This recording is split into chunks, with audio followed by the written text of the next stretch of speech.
and welcome to another video. Today I am here to give you my March wrap-up and my April TBR. I actually got to read 11 books in March, which is kind of crazy to me because it was a really crazy month, but I'm starting to think that I read better under pressure, which is kind of weird because I don't like being under pressure.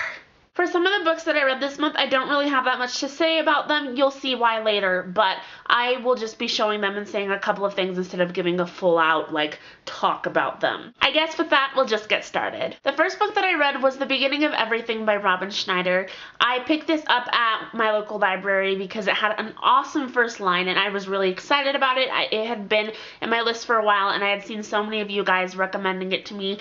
But it was not my favorite book. It is about a boy, I think his name is Ezra, and he was this golden boy. He was the captain of his tennis team and everything, and then he got in a car accident, or he was hit by a car, and he got injured and he could no longer do the things with his old friends that he would usually do, and it kind of had a stereotypical type thing where a person gets hurt and all their friends leave them, and I just kind of think that's a little weird. I don't know if it's just because of where I live, but if someone was to get really hurt and they wouldn't be able to play their sport anymore, I don't think that everyone would leave them. But I don't know, maybe it was just maybe he pushed them away or something, but I really thought it was a little awkward for that to happen, and a lot of stuff in this book were a little awkward for me, a little out of the blue. I ended up giving it a 3.5 stars. It was still enjoyable, but it was not my favorite. The second book I read was Hard Love by Ellen Whitlinger. Beatrice over at Books Overlooks requested me this in our little challenge that we had with me, her, and Witty over from Witty Novels. I cannot talk today. And this book was about a boy named John who writes zines, which are kind of little, from my understanding, they're kind of little magazines that are self-published. And he meets a girl who writes zines, and they kind of just have a relationship that they're not quite sure if it's friends or romantic, and I thought that it was a really good book. I really enjoyed it. I think my favorite part about this book was that in the book itself it had excerpts from the zines that these characters would write, and they would be in different fonts, and sometimes the page colors would be different, and I don't know why, but I absolutely love it when books do that. I ended up giving this book a 4 out of 5 stars. I really enjoyed it. Then I reread Night by Elie Wiesel with my school. This is a fantastic book if you really are interested in reading more about the Holocaust in a personal, biographical way, but not in a way that is kind of boring. It reads like fiction, but it's not, and I really enjoyed this book.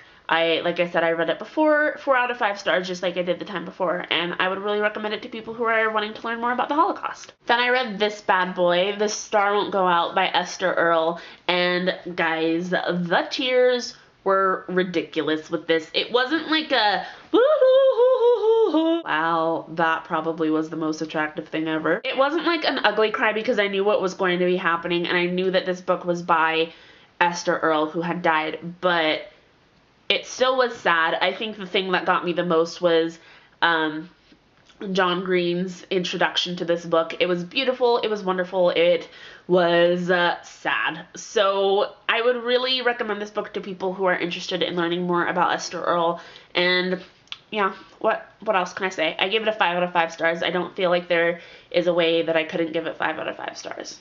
It was good. Then I listened to Linger by Maggie Stiefvater in my car, re-listening to all these books in my car so then I can be ready for Sinner, the 4th book in the series that Maggie is writing when it comes out.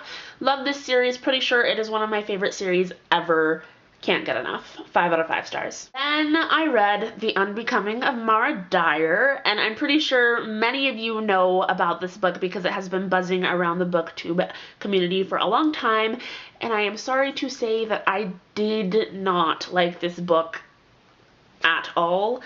I have a really detailed review that I did on my blog, which I will leave down in the doobly-doo. Quick side note, I have a blog and I write reviews of every book that I read unless it's something that I've read for school that wasn't very fun or something, or it just was a small book or something. So if you guys would like me to start linking my reviews down in the doobly-doo, please let me know and I would be happy to do so. But as I was saying, I wrote a review about this that was in great detail and I don't want to go into it too much, but I did not like this book for many reasons. I felt like the love was kind of insta-lovish. I felt that Noah Shaw was kind of stalkerish at times. I didn't have any idea what was going to happen because I felt like there was just no continuity, and I don't know. This was just a personal preference. Please do not be angry with me for not liking this book if it is your favorite. Everyone is entitled to their own opinions, and this one's mine. I ended up giving this book a 2 out of 5 stars. Then I read The Absolutely True Diary of a Part-Time Indian by Sherman Alexie. I read this book because it is being challenged in my school district, and I'm actually going to be going to the hearing tomorrow to see if it's going to be taken out of my school library, all the school libraries in my district, and the curriculum as well. I was really trying to go into this book without any bias because I was a little upset that it got challenged in the first place because I really don't agree with challenging books.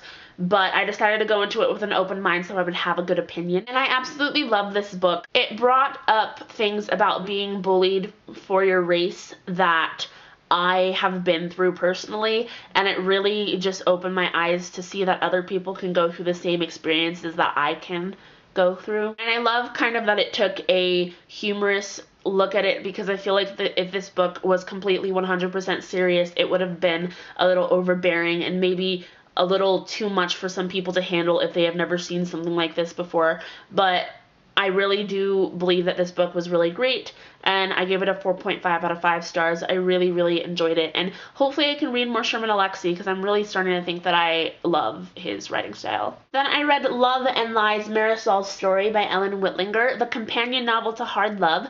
I loved Hard Love so much that I just had to pick this one up. It wasn't as good as I thought it would be. This book is in Marisol's perspective instead of John's, and Marisol is the girl that John met in the first book, and I felt like it was kind of pushed. I did enjoy the story overall, but it kind of felt I didn't quite know why it was there, so I ended up giving this book a 3.5 out of 5 stars. That's all that I have for my March wrap-up, and now we'll just go into the books that I am reading. Need I say more? Still on this one.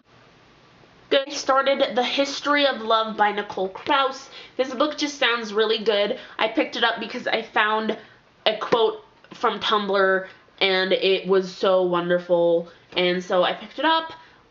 Not quite sure where it's going, but eager to find out. I'm reading The Thief Lord by Cornelia Funk. This is the second book that Beatrice recommended me in our little challenge that we are doing, and this one so far is not my favorite. I am 147 pages into this one, and I'm still kind of waiting for something really exciting to happen. I'm really interested in one of the characters and how people react around him, but other than that, I'm still kind of waiting for something big to happen that catches my attention. And the last book I'm reading is Surrender by Sonia Hartnett. I picked up this book, I can't remember. I believe that Sonia Hartnett has a short story in one of my favorite anthologies, Twice Told. Either that or I can't remember where I heard about this book, but someone was talking about this book in a way that made me really want to read it. And right now I'm not even that far into it. I am 23 pages in and I'm just not feeling it. So if you guys have read this book, or if you know someone who's read this book, please comment down in the comments. I'm smart. Leave a comment down in the comment section and let me know why this book is amazing. I kind of have a thing with anything that has this little silver pea thing. Can't remember the name. What's it called? The Prince Award. I am bound to like it. And right now I'm kind of scared, but I don't want to stop it because I am afraid that it won't be good. So I'm pretty sure that I'm going to keep reading it, but please just let me know what I'm in for if you've read this. So that is it that I have for this video today. Like always, if you've read any of these books, leave a comment down in the comment section and I will be there conversing with you. I hope you all have a wonderful booktastic day and I will see you in the next video. Bye!